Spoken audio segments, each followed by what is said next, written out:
I'm glad you mentioned those four coaches. You look at Urban Meyer, James Franklin, Mark D'Antonio, and Jim Harbaugh. Those are four polarizing coaches on just one side of the conference.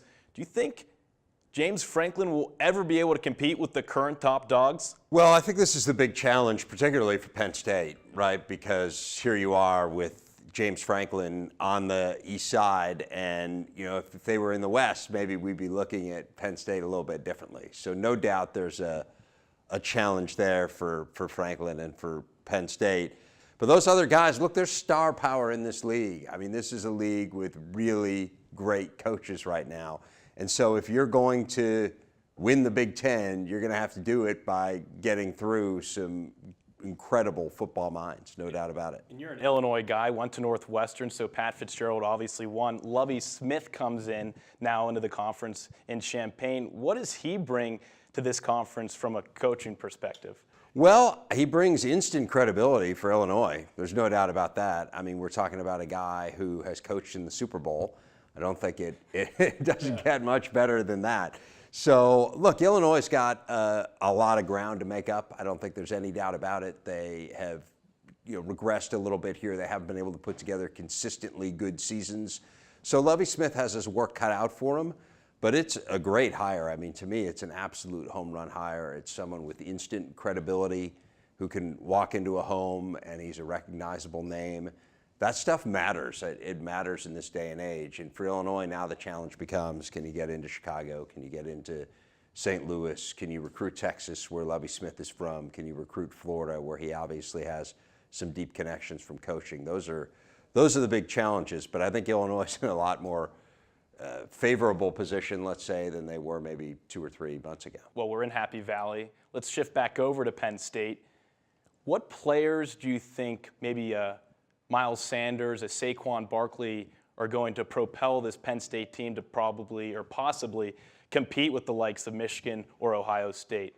Well, Barkley's fabulous. I mean, let's just start there. This is maybe the best running back in the Big Ten coming into the year. I think he's probably on a short list of Big Ten Offensive Player of the Year candidates. So there's no doubt he's going to be really, really good. And is already really, really good. You mentioned Sanders. I mean, if he pans out in the way people say they think he might, that's a pretty potent 1-2 combination. So I would feel pretty good there if I'm Penn State. I think defensive tackle is going to be a concern. The offensive line has to get better, and this has been kind of the broken record of Penn State football over the last couple of years. Let's keep it on offense. If the offensive line gets better, I think it's pretty clear from watching the blue-white game that the quarterback position is going to be fine. I mean, obviously, look, McSorley's playing with the ones against the twos, so he has an advantage there. But it's clear that this guy has a command of the offense. But I think they believe they have 2 quarterbacks, and so that's great because often you need to, particularly if you're going to run a little bit more of a spread attack and the quarterback might run the ball a bit more. You have Barkley, you have, I think, fabulous wide receiver talent. So if the offensive line's good, they'll be really good. And then you got to figure out defensive tackle. They've obviously been banged up at linebacker.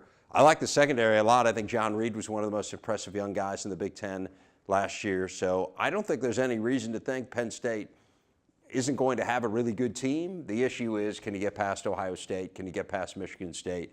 Can you get past Michigan? That's what the challenge is.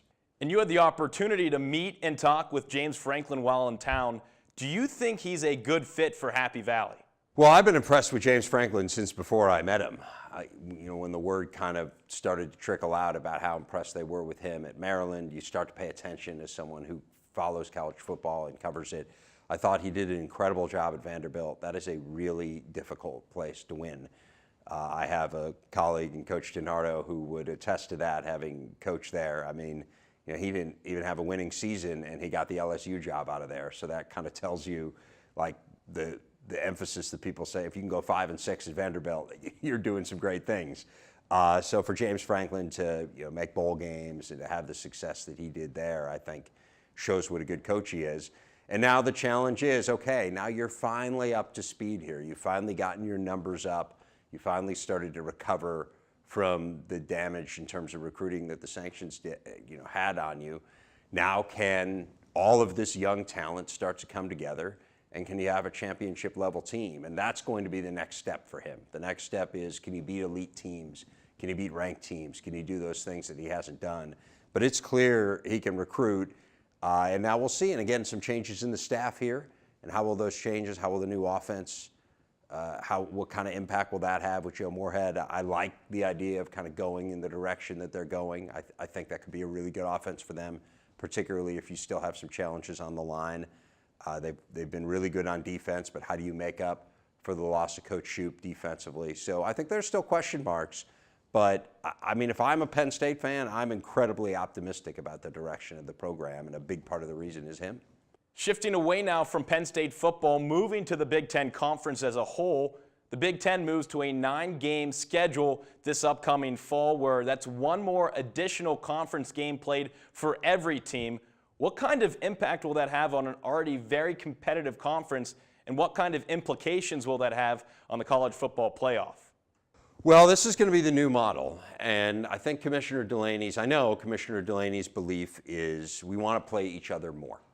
That we have this bigger league now with the addition of Rutgers and Maryland and with the somewhat recent addition of Nebraska, and it would be a shame if these schools didn't play one another on a more regular basis. And so that's the impetus behind it, Tyler. Now, look, the flip side of that is that we're in this very competitive environment where you want to see a Big Ten team get to the college football playoff every year. We've been fortunate enough in the first 2 years to have that.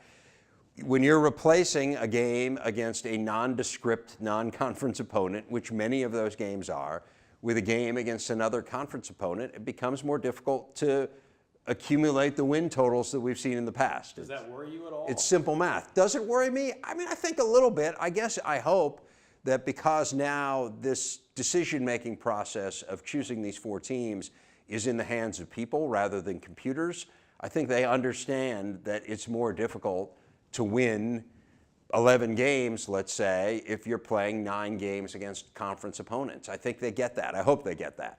If they don't, then you need to rethink it. But I think we have to give them the benefit of the doubt and say they're smart, they're football people, they understand what's going on here. And so my hope is that that isn't held against the Big Ten. I think it's great for the fans because you get to see better games, you get to see marquee opponents. There's one fewer non-conference game. They're not going to play against FCS schools anymore. And so the quality of games is better. And frankly, as someone who makes their living in television, it's better for us because we have better games. And it's a lot easier to get excited about those games when you're in the studio and when you're covering them. Well, before we let you get on your way, Dave, there's a story you talked about earlier when we met, and you talked about how you had dinner at the tavern with one Joe Paterno, and it was such a fascinating story that I'd love for you to share it. Well, I got to spend a little bit of time around Coach Paterno in those first few years of the network. He had us over to his house once. He had recruited Coach DiNardo when Jerry was coming out of high school. Obviously, Joe was at Penn State, as he was his entire career. Jerry ended up going to Notre Dame. Joe didn't offer him a scholarship. And so this has been, and Jerry ended up being an All-American offensive lineman, so he would give Joe a lot of grief about, not offering him a scholarship. And Paterno, I knew you weren't coming, the whole thing. You were going to go to Notre Dame, a Brooklyn guy the whole time. So anyway, because Jerry had that friendship with Joe, it kind of gave us a little bit of in with him, I guess, for lack of a better word.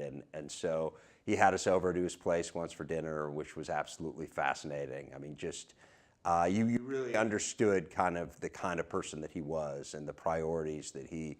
I always am amazed when I walk through campus and I see the Paterno Library, and I got a chance to go into it today, that he gave $4 million out of his own pocket for that library, and yet lived as kind of humble an existence as he did, given the means that he had. And so that gave you great insight into him, and seeing his relationship with his wife, we clearly love so dearly. And then we got to go out to the tavern with him the next year and hang out, and he just kind of held court. I mean, that's what he did, right? I mean, he's just telling stories, incredible stories of the early years here at Penn State, and telling the story of meeting his wife. And I don't know, I just feel like, it's so sad on so many levels kind of how it ended for Joe, because I just think when you think about the priorities of college football and when you think about someone who got the student-athlete model and who understood that, I don't know, I had nothing but respect for the guy, and I look back on that fondly, and I think that I feel privileged that in a very small way, and we're talking about 2 nights for a few hours, but that my career got to intersect a little bit, and I got to know him just a little bit because he was really a phenomenal guy. Dave Revsine, lead studio host for the Big Ten Network. Thank you so much for your gracious time and safe travels back to Chicago. Oh, my pleasure. Thanks, Tyler.